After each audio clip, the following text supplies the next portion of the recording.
Salut, c'est moi la Poffine, puis je vous propose la pause prose rose. Avec une certaine honte, ou une honte certaine, Justine quitta la clinique esthético-médicale forte de pamphlets et faible d'estime.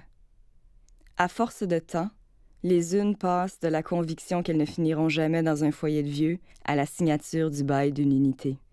Les autres vivent leur trajet de résistance et de résignation dans le bureau d'une médecin au front aussi lisse que le mur. À 27 comme à 72 ans, personne n'aime vieillir. Justine sirote son latte léger, le cœur lourd. Le deuil de sa jeunesse, elle se dit que c'est tout de même moyennement cave de le vivre avant la trentaine.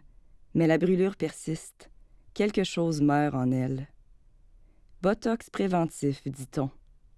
Puis ces pensées lasses et grises la transportent vers sa tout aussi lasse et grise grand-mère Maryse, elle résidant dans la tout aussi lasse et grise résidence des Peupliers. Après s'être demandé s'il y avait réellement des peupliers sur le site, Justine s'est demandé ce qu'était un peuplier.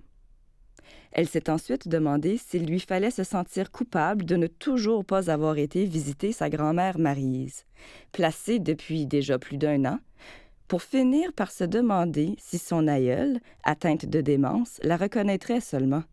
Et puis Justine de se demander si elle devait se sentir coupable d'en conclure qu'une visite n'aurait au final aucune importance, et puis qu'il serait toujours temps plus tard, et puis qu'enfin ce n'était pas de sa faute si les temps avaient changé, et puis « Excusez-moi, madame, vous allez devoir sortir, on va fermer. » Et puis Justine de ne plus y penser à sa grand-mère Maryse la démente. Justine de prendre son sac, tout son petit change pour essuyer la claque des madames et des vous, et de prendre la porte, et le bus, et plusieurs sédatifs d'ordonnance pour dormir.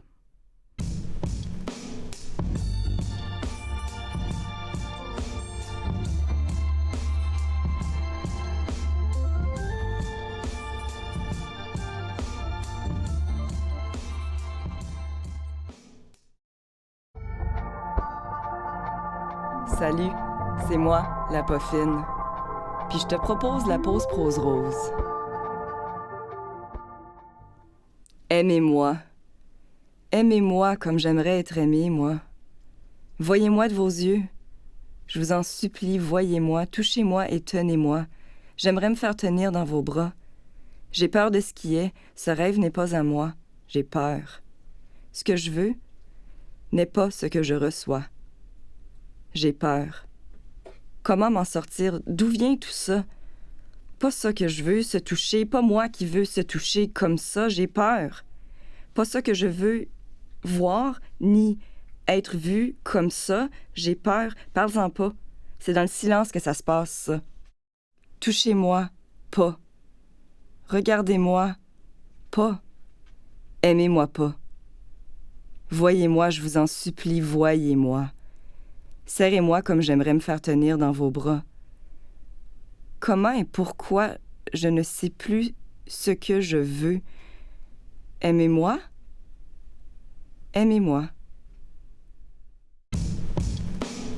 C'était Aimez-moi, extrait du recueil À bouche décousue, signé par un collectif d'autrices du Calax francophone d'Ottawa.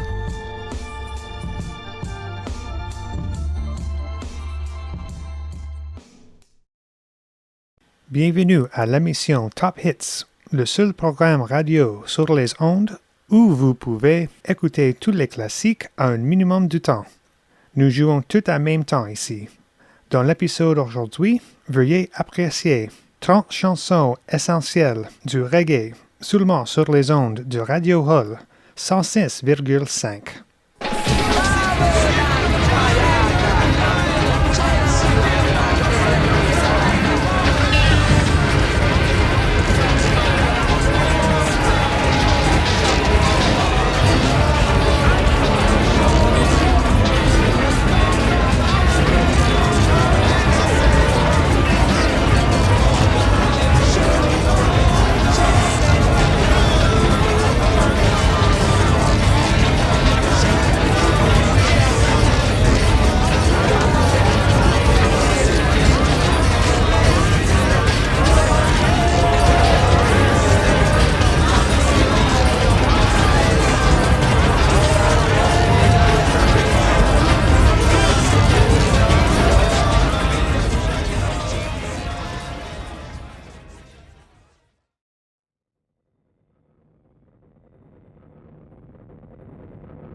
maybe the relationship between working with improv musicians and the idea of rendering, you know, like. Well, improv musicians are just filling the void, man.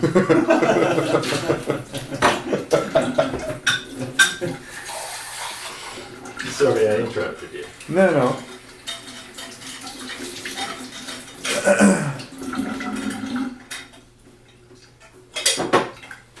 Okay, so up until this point, I can't even, like, I would have been listening to the Police, probably, you know, and that would have been like, whoa, weird music, and then, like that guitar, it's just crazy, yeah. And the voice,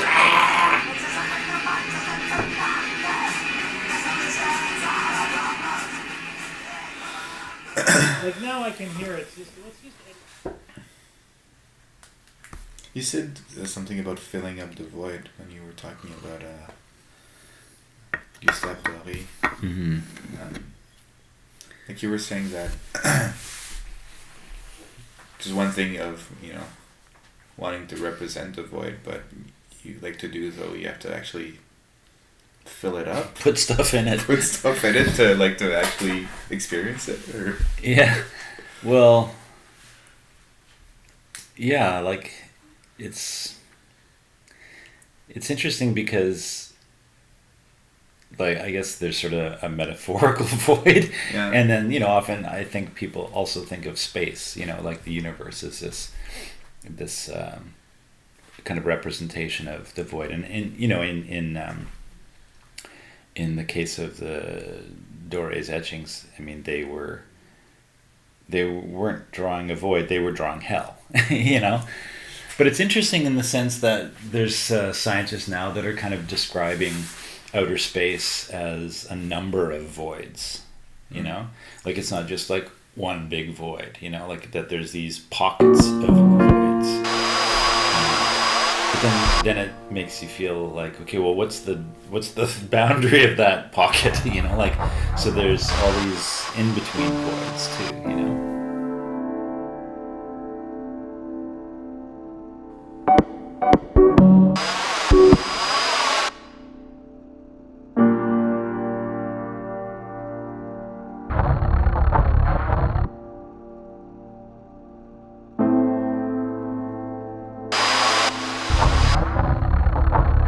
Quand tu composes, qu'est-ce que tu compresses?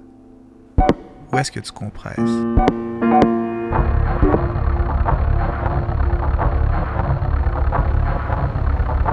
Comment est-ce que ça agit, la compression?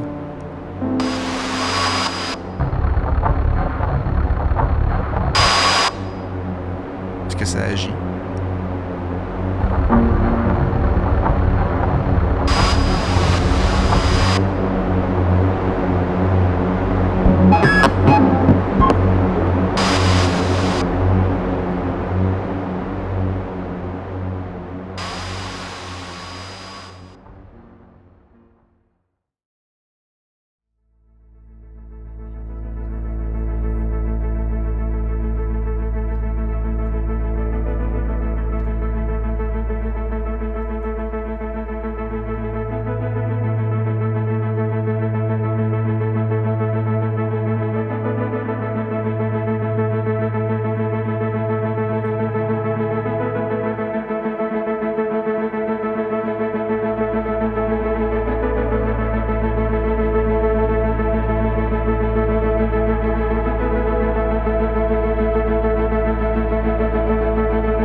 de la mort. En avril 2004, l'autoroute numéro 1 qui relie Bagdad à la Jordanie est fermée pour cause de combat sur une centaine de kilomètres dans le secteur de Falloujah. La première division blindée de l'armée américaine est chargée de reprendre le contrôle. Sous la passerelle. Bagdad, juillet 2006, les commémorations de la mort de l'imam Moussa Kazim, un des pèlerinages majeurs de l'islam chiite, se font dans la peur d'une action terroriste.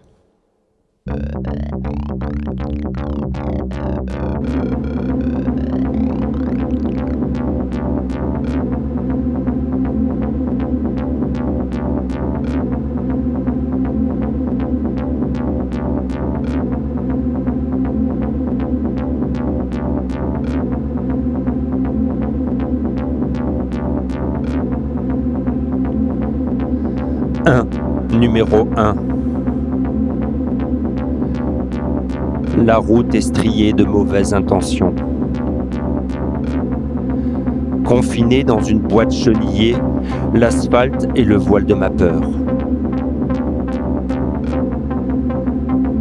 L'extérieur, un bruit fantasmé, rythmé par la vigilance du mitrailleur.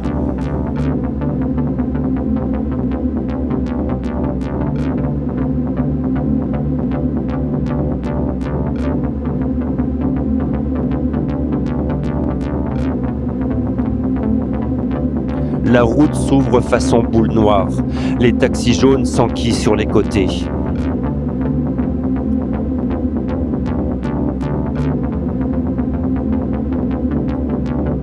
L'asphalte est le voile de ma peur.